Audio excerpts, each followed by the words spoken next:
In this video, we're going to talk about three equivalent ideas, and those ideas are the roots, the zeros, and the x-intercepts of a polynomial. So let's say we just start with a simple polynomial. We've got this trinomial.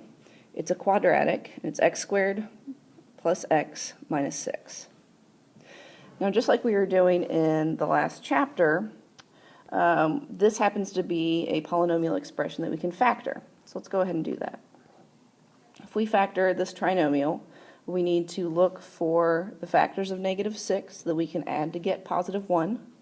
And those factors are going to be x plus 3, and it's going to give us the other factor of x minus 2.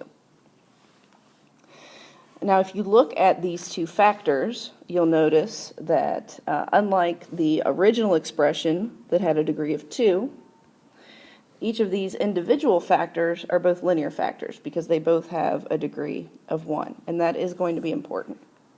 When possible, we want to take our polynomial function and we want to factor it so that it is rewritten as a product of linear factors.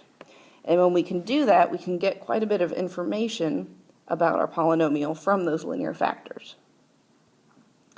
Each linear factor is going to be in the form x minus b. So from the example we just looked at, we were able to take our polynomial and factor it into one linear term of x plus 3 and a second linear term of x minus 2. These two linear factors are going to tell us a few things about our polynomial, like I said, and it's going to give us three equivalent pieces of information. One thing that we can get from this linear factor is that b is a 0 of our polynomial. And we'll talk more about what that means in just a second. This linear factor also tells us that b is a root, meaning b is a solution to the equation when we set our polynomial equal to 0. And the third thing that this linear factor tells us is that b is an x-intercept. So let's see what that means in terms of the example that we were looking at just a moment ago. So we already said that we have the two linear factors, x plus 3 times x minus 2. And we just said that each of those linear factors gives us three pieces of information. It tells us the roots, it tells us the zeros, sorry, that was the first one I mentioned. So the zeros, the roots, and the x-intercepts. Those are three equivalent pieces of information that we can get from this factored form. For our first linear term here, b is going to be equal to -3. And it's -3 because if you notice from the last slide, the standard form is x minus b. So we need to take the opposite sign of the constant in our linear term. For our second linear factor, then b is equal to +2. So we've got these two values here, -3 and +2. And those two values are equivalent to these three ideas over here on the left. That means that our polynomial has two zeros, one at -3 and one at 2. It has two roots, one at -3, one at 2, and it has two x-intercepts, one at -3 and one at -2. And we're going to take a minute and talk about what each of those three things actually means. To be a 0 of a polynomial, I'm going to rewrite our original quadratic up here. To be a 0 simply means that if you plug that value in, and remember our two values were -3 and +2, so if we plug either of those values in to our original polynomial, we're going to get 0 back out. Let's prove that to ourselves. Let's plug -3 in. So if I plug -3 into the polynomial, we get -3 squared minus 3 minus 6.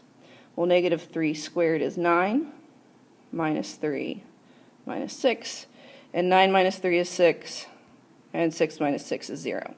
So there's where one of our zeros comes from. And we can do the same exact thing. Actually, I'll leave that up here.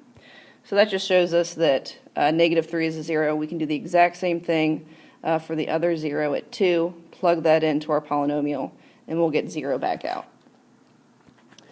The second thing that we said, I'll label this, might be more helpful. Second thing that we said was that these two values give us the roots of our equation. So let's talk about what that means. Here we start off with the same polynomial. This time, to find the roots, that means we're setting the polynomial equal to 0 and solving. So this is, in this case, since it's a quadratic, this is exactly what we were doing in the last chapter. And we've already factored our polynomial into x plus 3 times x minus 2. And just like we did in the last chapter, whenever we can write a polynomial in standard form, we set each of the, in factored form, we set each of the factors equal to 0. Oops, going too fast. And then we're going to solve for x. So for this first factor, we get x equals -3. And for our second factor, we get x equals +2, which are the same b values that we got when we were talking in terms of the zeros. And then the last idea is that those same b values are also the x-intercepts for our graph, which simply means if we graph our function, and one last time it's x squared plus x minus 6. The fact that these are the x-intercepts means that those 2 points, I've already forgotten, -3 and +2, yep. -3, so we'll call this -3 and +2. Oops, +2, goodness. Those will be the 2 x-intercepts of our graph.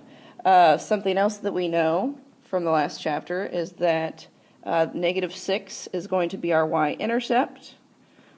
So we'll say that that's going to be somewhere down here. And to get a better picture of our graph, let's also take a look at where our vertex would be.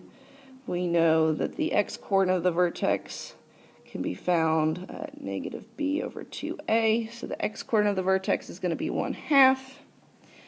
And then if I plug that in for y, -1/2.